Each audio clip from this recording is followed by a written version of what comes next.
गरुड़ पुराण द्वितीय अध्याय। मृत्यु के बाद आत्मा की यात्रा।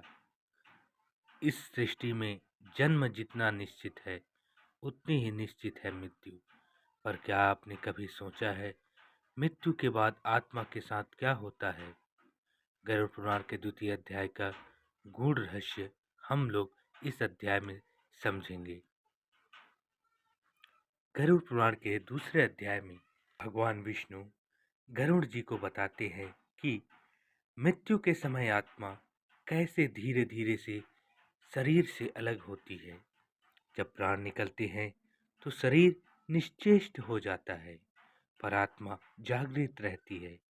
वह अपने ही शरीर को छोड़ते हुए देखती है, अपने रोते बिलखते परिजनों को देखती है, पर कुछ भी कह नहीं पाती। इस अध्याय में बताया गया है कि मृत्यु के बाद आत्मा प्रेत योनि में प्रवेश करती है। यह अवस्था अत्यंत कष्टदायक होती है, जहां आत्मा को भूख प्यास डर और पश्चाताप सताता है। जो व्यक्ति जीवन में अधर्म छल क्रोध और अहंकार में डूबा रहता है उसकी आत्मा को और अधिक पीड़ा सहनी पड़ती है। गरुड़ पुराण का दूसरा अध्याय हमें स्पष्ट रूप से सिखाता है कि कर्म कभी नष्ट नहीं होते। अच्छे कर्म आत्मा को शांति की ओर ले जाते हैं और बुरे कर्म भयानक यंत्रणाओं की ओर।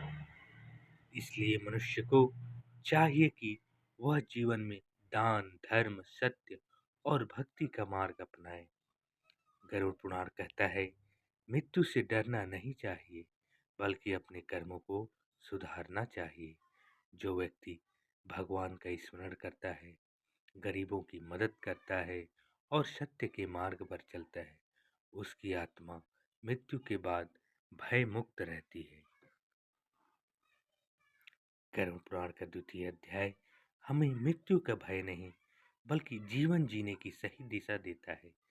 आज नहीं तो कल सबको इस यात्रा पर जाना है, तो क्यों ना अपने कर्म ऐसे बनाए जाएं कि आत्मा को शांति मिले। धन्यवाद।